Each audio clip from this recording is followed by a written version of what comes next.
Hello, morning enthusiasts. Welcome to the Best Morning Routine Ever podcast. I am your host, Dr. Lunid, and today I want to talk to you about your gifts and your intuition.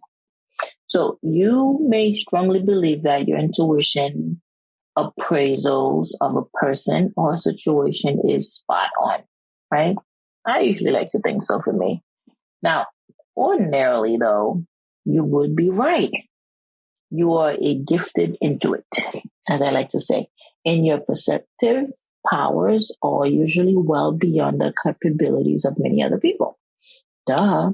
But, morning enthusiasts, my friend, today the frenetic energy around you may be confusing you and can cause you to be wrong about and even cause you some trouble.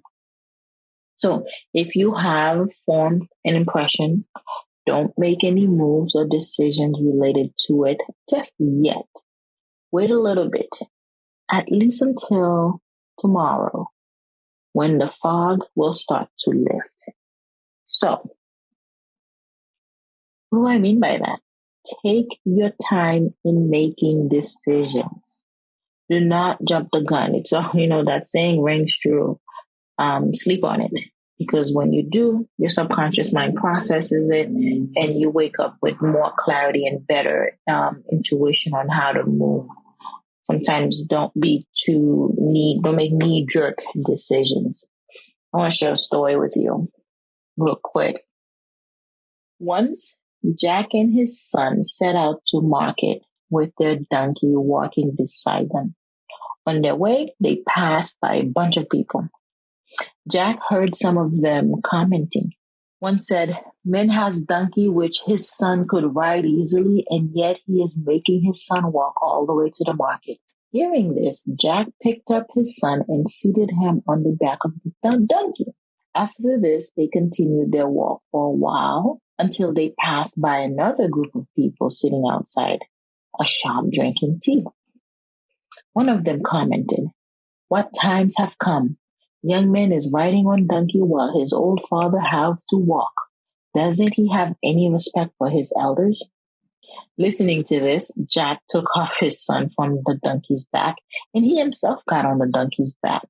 After this, they continued their journey like this for a while until Jack heard someone commenting, "Look at this man who is so mean as to make his little kid walk, and he himself is riding on the donkey. How shameless." Right then, Jack picked up his child and seated him in front of him on donkey's back and continued their journey. They passed by another group of people where Jack heard some people saying, "How cruel are these fathers and son to overload a donkey like that. They have no mercy on poor animals." Frustrated by all the comments, Jack and his son got off the donkey and decided to carry the donkey on their backs. After great effort, Jack managed to get donkey on his back and continued journey like this. On their way to market, everyone was laughing at them seeing Jack carrying the donkey on his back. Seeing everyone laughing, Jack put donkey down and continued their walk to the marketplace as they started in the beginning, all three walking down towards the market. Now, moral of the story, morning enthusiasts, people will find faults in anything you do.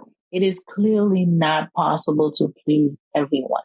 So it's better to do what you know is right and please God, right? Because you can't try to please men. You can't try to please everyone. So this goes for you too, morning enthusiasts. You are not allowed to find fault in others. Do not judge or you too will be judged. But in the same way you judge others, you will be judged. And with the measure you use, it will be measured to you. So why do you look at the speck of sawdust in your brother's eyes and pay no attention to the plank in your own eyes? I would behoove you to not judge other people, but also know that the impression that you make on others can be wrong and it can get you in trouble. So don't be so quick to make judgments or decisions on other people. But for your own life, take your time in making the right decisions for yourself.